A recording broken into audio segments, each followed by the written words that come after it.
You're welcome to today's news analysis. Please, if you have not subscribed, do that now and turn on the notification bell.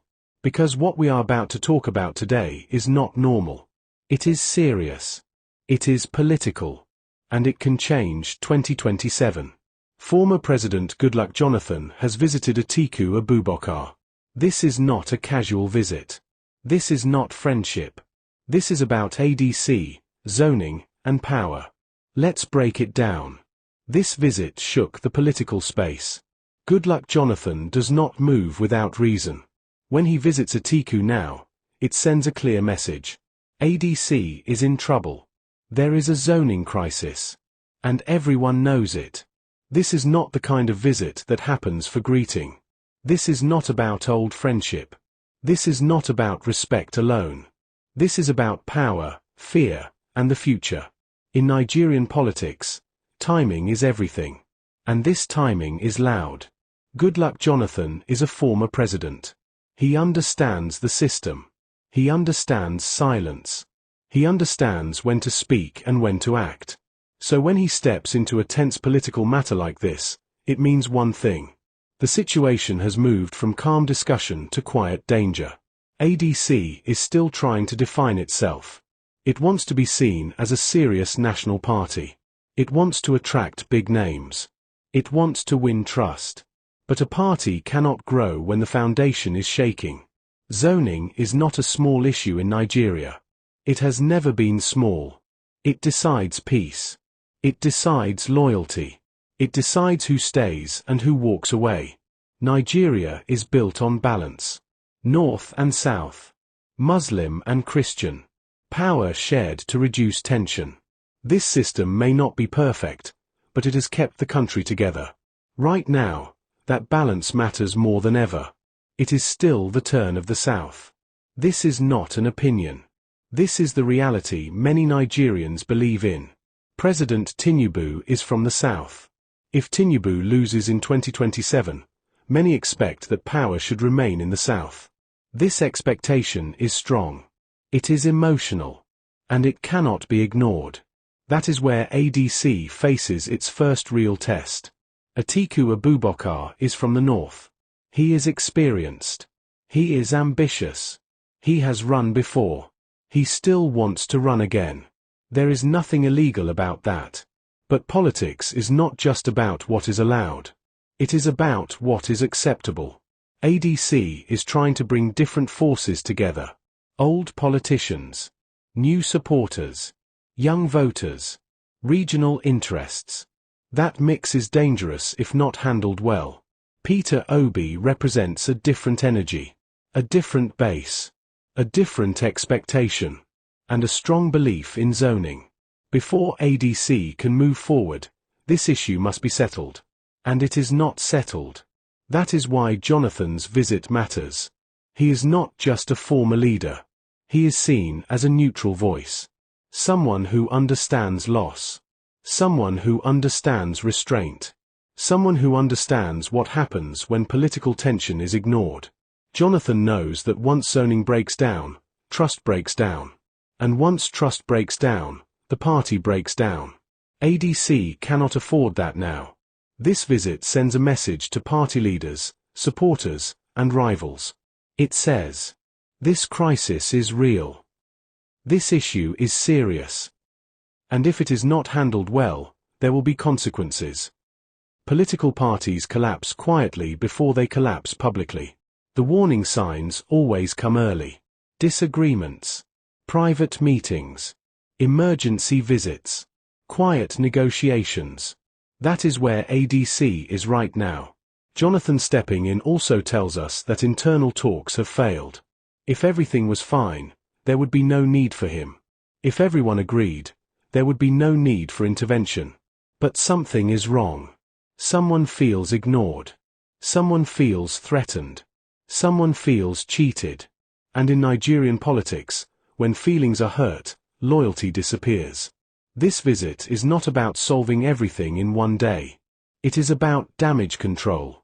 It is about slowing down a crisis before it explodes. But here is the hard truth. Not everyone can win this argument. Not everyone can be satisfied.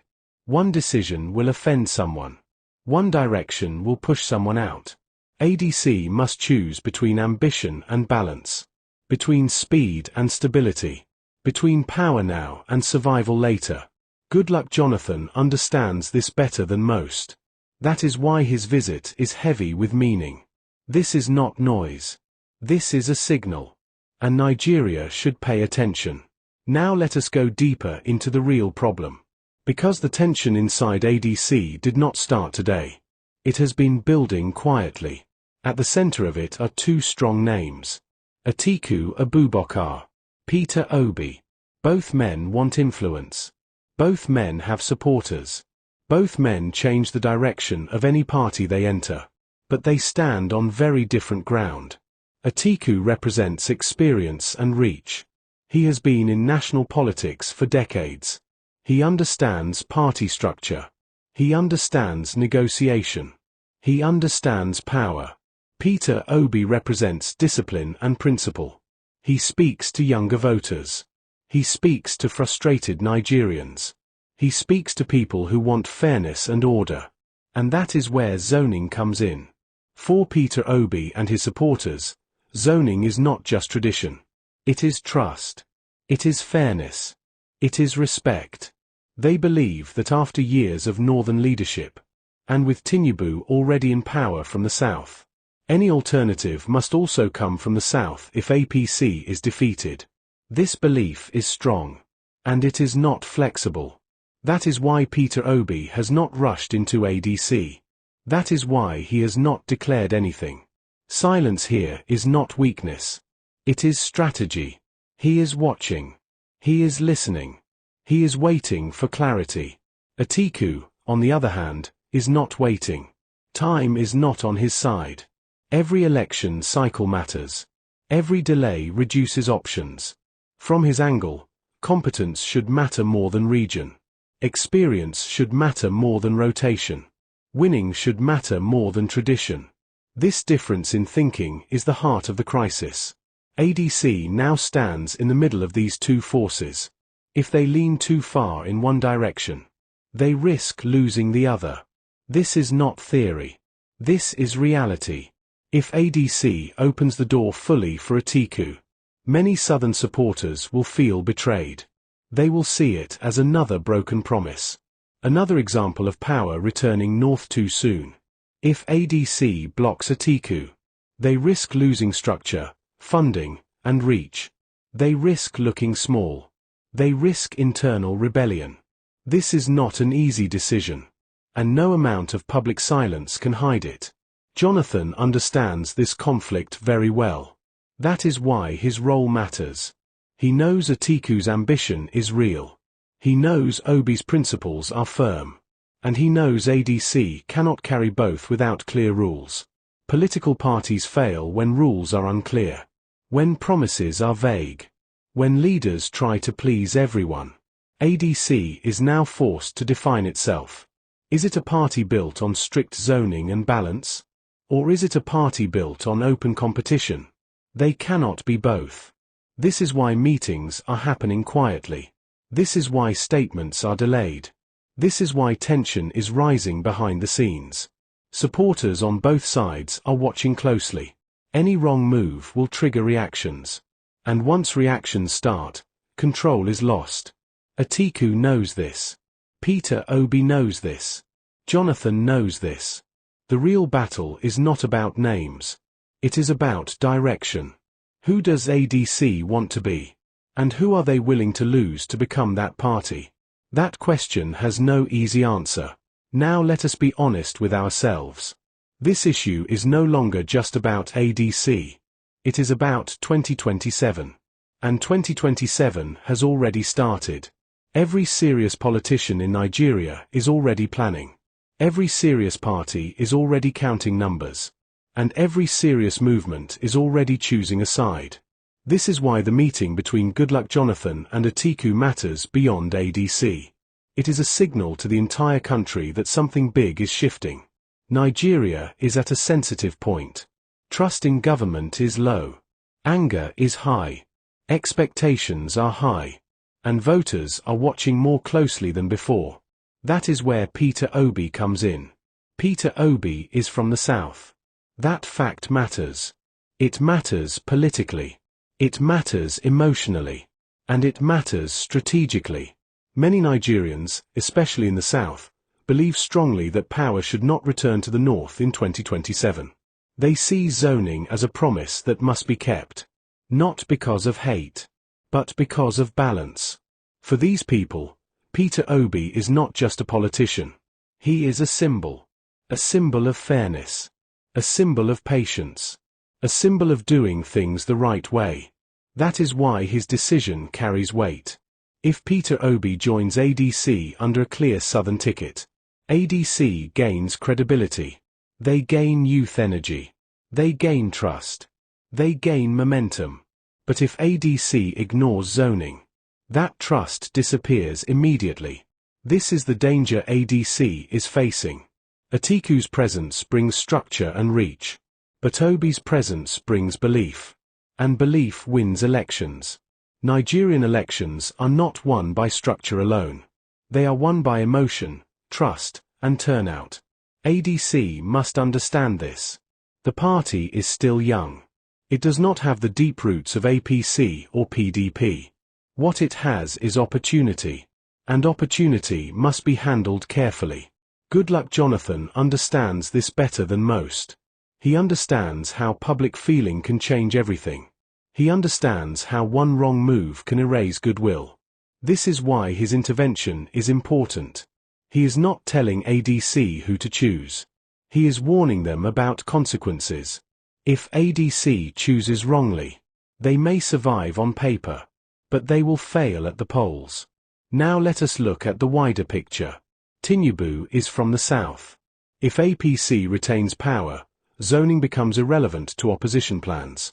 But if APC fails, the argument becomes strong again. Opposition parties must present an alternative that Nigerians can accept. Not just politically, but morally. A northern candidate in 2027 will face resistance. Not from everyone, but from enough people to matter. This does not mean a northern candidate cannot win. But it means the road will be harder. Much harder. Peter Obi understands this reality. That is why he is not rushing. That is why he is watching ADC closely. He does not want to repeat old mistakes. He does not want to enter a system that will betray its own rules. ADC must decide whether it wants to grow fast or grow right. Growing fast means grabbing big names quickly. Growing right means building trust slowly. Both paths have risks.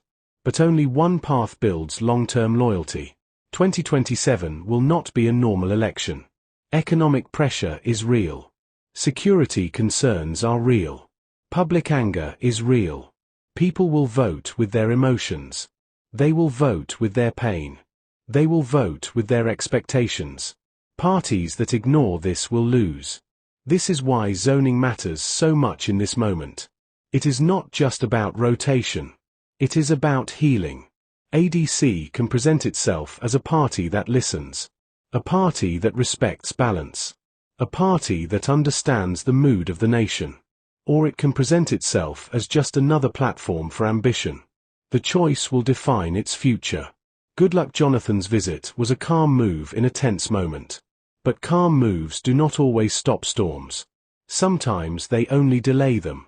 If ADC fails to make a clear decision, the crisis will return stronger. Supporters will grow tired. Trust will fade. And once trust is gone, it does not return easily. Peter Obi from the south represents patience and principle. Atiku from the north represents experience and reach. ADC must choose which message it wants to send to Nigeria. There is no middle ground anymore. 2027 is coming fast. And silence will soon become a decision. Whatever ADC decides next will shape not just its future, but the direction of the opposition itself. Nigeria is watching. This is where we stand. Not with answers, but with choices. And every choice now carries weight. Goodluck Jonathan's visit was not about the past. It was about the future. A future that is already knocking. ADC cannot delay forever. Silence will soon become a decision. And indecision will become a mistake. Zoning, trust, and balance are no longer side talks. They are the core of this battle. Ignore them, and the cost will be high. 2027 will reward clarity, not confusion. Principle, not pressure. Direction, not noise. This moment will define who stays relevant and who fades quietly. If you want more clear and honest political analysis like this, subscribe now, like the video, and share your thoughts in the comments. Nigeria is watching.